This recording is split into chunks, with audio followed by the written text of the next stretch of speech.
कहाँ रहते हैं? तुम कौन हो? तुम्हारा नाम क्या है? कहाँ से आई हो तुम? मैं आप सब लोगों को बताऊंगी कि मैं कौन हूँ, कहाँ से आई हूँ और मेरा नाम क्या है।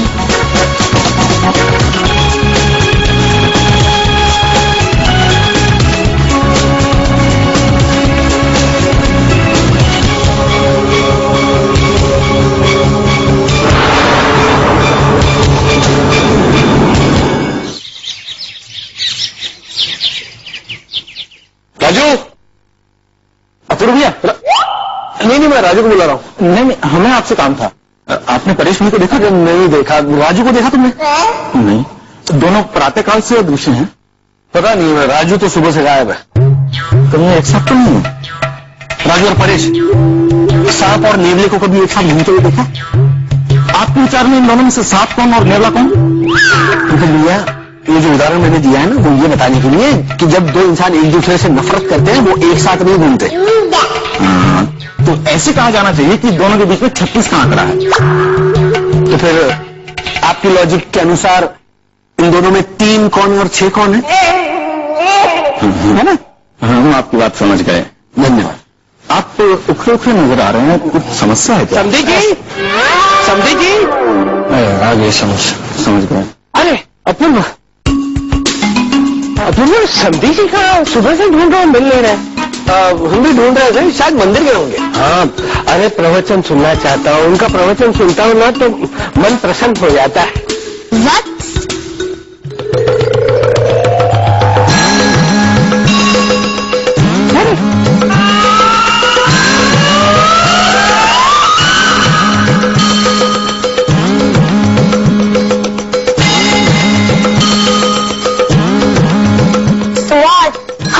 प्रवचन देके पसंद कर देंगे बात। कितनी प्यारी बच्ची है, अलग अलग रूप धारण करके आ जाती है।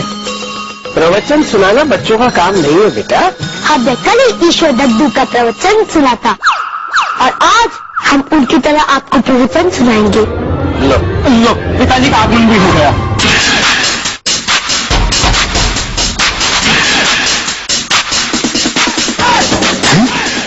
अपूर्व मेरा रिप्लेसमेंट ढूंढ लिया, वो भी इतना छोटा।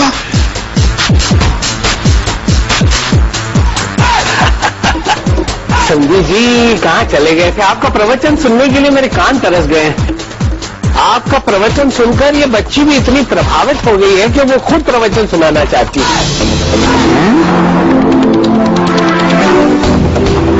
तो ठीक है, प्रवचन करते हैं। चल।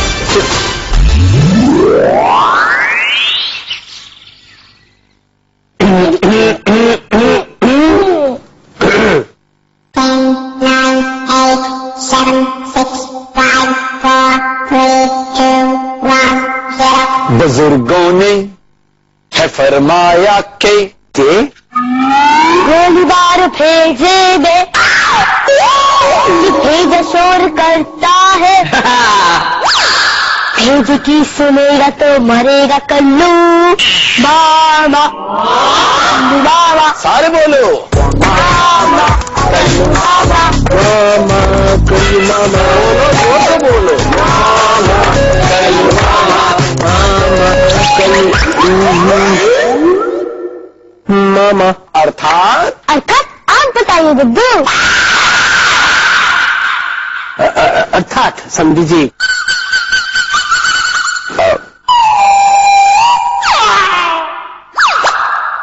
गोली मार भेजे में, अर्थात इंसान के दिमाग में बहुत सी इच्छाएं भरी पड़ी हैं,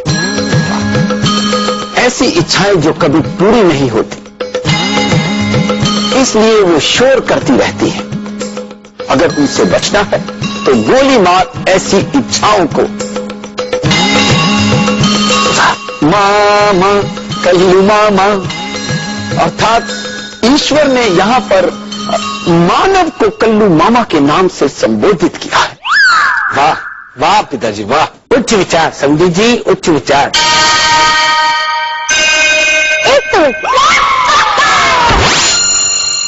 हमें लगता है कुछ शब्दों का साफ साफ अर्थ ये नहीं है। इसका साफ साफ अर्थ ये है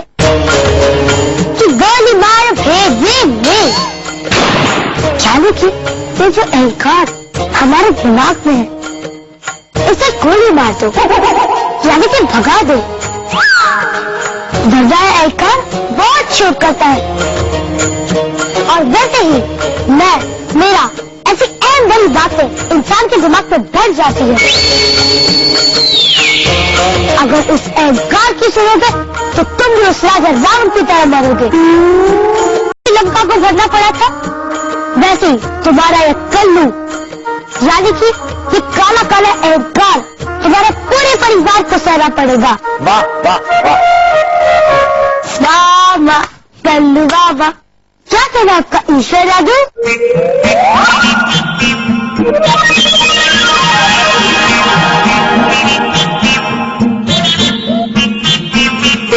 बेटा कोई बात नहीं, आप मेरी बातें सोच के बता दीजिएगा।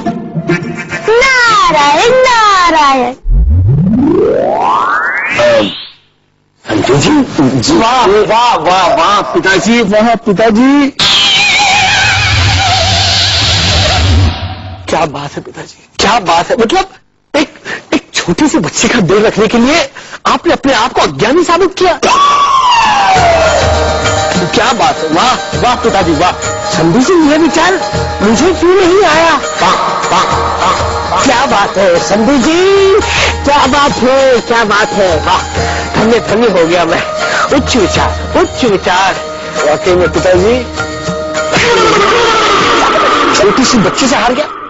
तेरे से अच्छा प्रवचन देती है वो, पहले नहीं थी, उसी को बाप बनाता मैं। मत कर, वो प्रवचन बचा के रख उससे, और तू भी बच। बहुत डेंजरस लड़की है ये। लेकिन बेटा, ये कौन है, कहां से आई है, इसका पता तो लगा। अरे इतना आसान लगता है तुझे? कल देखा ना कितनी चालाकी से टाल गई। अरे शेर में सवा शेर है ये। क्या? हाँ, एकदम छुट्टी बोलता है हम, माँ कसम। क्या परेश भाई, क्या बकवास कर रहे हो आप? ए तुलिका, हम कोई बकवास वकवास नहीं करता है, हमारे पास में प्रूफ है, प्रूफ।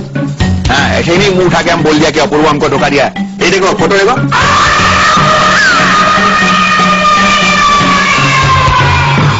किंतु परेश भाई, ये चित्र तो संगणक पर किसी भी चित्र दुकान पर बन सकता है। कौन सा गाना? अरे कौन सा दुकान के बारे में बोलता है तू? संगणक अर्थात कंप्यूटर, चित्र दुकान अर्थात फोटोशॉप। वहां किसी का भी चित्र किसी के साथ भी जोड़ा जा सकता है। और आपने अभी तो पल्लवी भाभी को फॉरेनर बना दिया था, और आप अभी मेरा भाई लोग को इसे औरत के साथ चिपका रहे हो। उड़ी बाबा, अरे तुम दो जन हमको फिर से गलत समझता है। जब यही फोटो हम पहली बार देखा था ना, तो हमको भी ऐसे लगा था कि ऐसा हो ही नहीं सकता है। किंतु यही फोटो लेके उसके बाद हम पूरा शहर का 15 दुकान में घुमा है, और हर दुकानदार को हम दिखा के पूछा है कि बताओ, यही फोटो में कुछ कलाकारी किया है, कुछ ऐसा कुछ किया है? तो बोलता ना ना ना, यही फोटो एकदम ओरिजिनल है, इसमें कुछ कलाकारी नहीं किया गया है। सच बोलता है हम, पल्लवी का कसम। तुलिका, पल्लवी जी की सवन कह रहे हैं तो सच ही बोल रहे होंगे। अरे तुलिका, हमको भी पहले ऐसा ही लगता था कि हमारा अपूर्व ये सब नहीं कर सकता है, किंतु एक फोटो देखने से साफ मालूम होता है कि उसका एक औरत से शादी भी हुआ है, और वो जो बच्ची हमारे घर में ढूंढता है वो अपूर्व का ही बच्ची है, अपूर्व ही उसका पापा है। अरे मेरा भाई ऐसा कैसे कर सकता है? कितना बड़ा धोखा। मैं जाके भाई से पूछ के आती हूँ। अरे पर तुलिका, क्या करता है तुम ऐसे जाके उसको डायरेक्ट पूछेगा तो वो तुमको सब कुछ सच बता देगा क्या? किंतु परेश भाई, इस शंका का निवारण तो होना चाहिए ना। हाँ, क्या सचमुच अपूर्व भैया ने हमें सबके साथ विश्वासघात किया है? यही बात मालूम करने के लिए हमको सबसे पहले उसका एजेंट को पकड़ना पड़ेगा। ये कौन है? वही जिसने हम सबको इकट्ठा करके यही नकली फैमिली का कंस्ट्रक्शन किया है, राजू। अरे आरती बेटा, तुम यहाँ क्या कर रहे हो? चलो, स्कूल के लिए लेट हो रहा है। मैं तुम्हारे बाल बना देती हूँ, फिर यूनिफॉर्म पहन लेना। कौन आरती? ये कैसी भाई की बातें कर रही हो आरती? अरे तुम कैसी बातें कर रही हो? ये आरती नहीं है, हमारी आरती बड़ी हो चुकी है, उसकी शादी भी हो चुकी है। गांठ बांध लो, गांठ बांध लो। अच्छा, आरती बड़ी हो गई है, उसकी शादी हो गई है, तो फिर ये लड़की कौन है? ये वही लड़की है जो हमारे घर में आई है। कभी गंगूबाई बन जाती है, कभी समधी जी बन जाती है, कभी पांडु हवलदार बन जाती है। कितनी टैलेंटेड लड़की है। इसके माँ बाप कितना प्राउड फील करते होंगे ना। यस बेटा, हमें तुम्हारे माँ बाप को बताना है कि तुम कितनी टैलेंटेड हो। इसलिए प्लीज बताओ ना तुम्हारे माँ बाप कौन।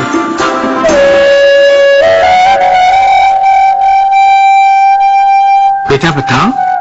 अंकल आंटी, पहले आप कसम खाइए कि आप ये बात किसी को नहीं बताएंगे। ऐसी क्या बात है बेटा? नहीं, पहले आप अपनी सर की कसम खाइए कि आप ये बात किसी को नहीं बताएंगे। ठीक है बेटा, हम किसी को नहीं बताएंगे। एक्चुअली मेरे पापा इसी घर में हैं। क्या? मम्मी से छुपवाने की वजह से वो घर छोड़ के उधर आ गया। कौन है बेटा वो? उन्होंने वक्त आने पर बता दूंगी।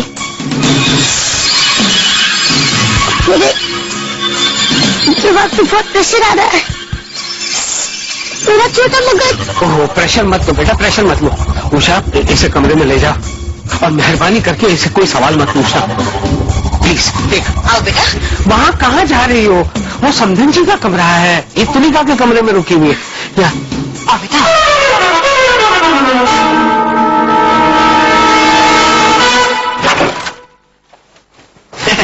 इधर है राजू, पिताजी के रूप में। राजू भैया, आपसे कुछ महत्वपूर्ण बात पूछनी है। बात तुम्हें पूछनी है या किसी को जाननी है? हमें अपूर्व भैया के बारे में कुछ पूछना है। क्या ऐसे क्या खड़ा खड़ा बात करता है? आजा ना, बैठ के बात करता है। राजू, हम क्या बोलता है कि अपूर्व कितना हैंडसम है ना? बेटा, हैंडसम तो राजू है। हम अपूर्व भैया की बात कर रहे हैं। अपूर्व भैया के समक्ष आरती भाभी से पहले भी कई कन्याओं ने अपने प्रेम का प्रस्ताव रखा होगा। प्रस्ताव? ओह, अर्थात प्रपोजल? हाँ। अरे प्रपोज तो राजू को किया करती थी लड़कियां। राजू, एक मिनट, अभी तो हम अपूर्व दादा के बारे में बात कर रहे हैं ना। अरे अपूर्व छोड़, राजू के बारे में सुनेगा तो दंग रह जाएगा। अच्छा, वाह, एक बार वो, हाँ, दिल्ली में एक खूबसूरत लड़की ने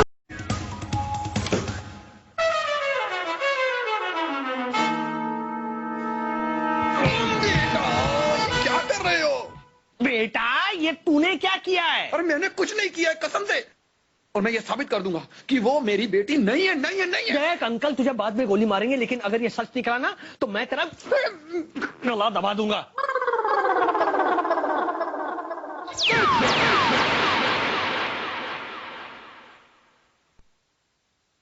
अरे माल की कसम, मेरा मतलब माँ की कसम, मैंने ऐसा कुछ नहीं किया।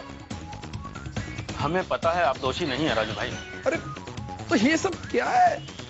किंतु ऐसा कैसा तुम बोल सकता है? अभी दोषी कोई ना कोई तो होगा। अंकल जी तो ऐसा बिना वजह इतना बड़ा बात नहीं करेगा। अबे ऐसा हो सकता है राजू भाई, अंकल जो बोलते हैं वो करके दिखाते हैं। हम तो केवल आपको सांत्वना ही दे सकते हैं। हाँ, गॉड ब्लेस यू राजू। यही साला गोली का आवाज कितना डेंजर होता है सुनने में। ध्यान रखो हाँ अपना।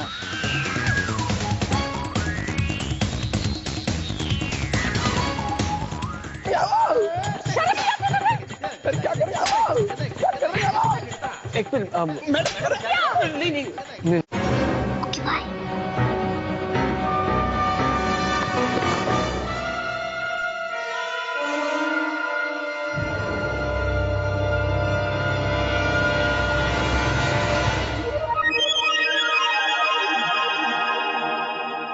Hello child helpline. अपूर्व, अपूर्व, अपूर्व, सुन, चल मेरे साथ। क्या हुआ? अंकल ने तुझे कहीं देख तो नहीं है? अरे नहीं नहीं, तू चल तो सही एक बार। नहीं भाई, ये तेरा मामला है, तू निपट ले अंकल से। अरे मैं अंकल के लिए नहीं बुला रहा हूँ, वो लड़की फोन पर अपनी माँ से बात कर रही है। चल, अभी दूध का दूध और पानी का पानी हो जाएगा। चल ना, चल चल चल चल।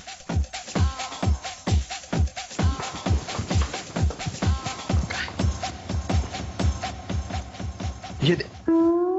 अरे तेरी वजह से देर हो गई। मैंने क्या किया? तूने क्या किया? अभी पता चल जाएगा कि उसे किसने यहां पर भेजा था और कौन मुझे ब्लैकमेल करना चाहता है। हेलो, मेरा नाम पूछ रहे हो? अपना बताओ। अरे आपकी हिम्मत कैसे हुई बच्ची को यहाँ पर भेजने की? शर्म नहीं आती आपको? अरे बच्चे से काम करा रहे हो, बच्चे के कमाई खाने वालों। कुछ तो शर्म करो। कमाई तो तू खा रहा है, शर्म नहीं आती तुझे? आपको ना शर्म नहीं आती तुझे? अरे क्या कर रहे हो? क्या कर रहे हो? एक मिनट, मैडम नहीं, कुछ नहीं, मारी आप है क्या? मैं चाइल्ड हेल्पलाइन से हूँ। बच्चों के साथ जो अत्याचार करता है उसके साथ हम ऐसा ही बर्ताव करते हैं। अरे पूर्व बचा। अरे वो बचाने आएगा तो उसे भी मारूंगी। नहीं, मैं क्यों? मारो। करेगा आज के बाद ऐसा, बच्चों के साथ ऐसा करेगा? नहीं करूँगा। नहीं, आज के बाद ऐसा करेगा तो जेल में भिजवा दूंगी। नहीं करूँगा। समझे तुम? गई तेरी सास गई? कौन? अच्छी धुलाई की तेरी। मेरा बस चलता तो मैं कहता हर रोज आकर ऐसा एक बार करके जाइए आप। अरे इस मक्कार को भी साथ ले जाना चाहिए था। नहीं अंकल, वो राजू की सास नहीं थी, वो एक चाइल्ड हेल्पलाइन नामक संस्था की सोशल वर्कर थी। क्या कि जहां भी बच्चों के खिलाफ अत्याचार होता है ना, वहां पर जाकर ये अपनी आवाज उठाती है और हाथ भी उठाती है। अब वो जो भी थी, लेकिन बहुत अच्छा काम करके गई। ऐसे झूठे और मक्कार बापों के साथ तो ऐसा ही होना चाहिए। कितनी क्यूट है ये बच्ची, देखो। मेरे पापा ये नहीं है। नहीं है? मेरे पापा ऐसे नहीं है। तो बेटा कैसे है? मेरे पापा तो ऐसे है।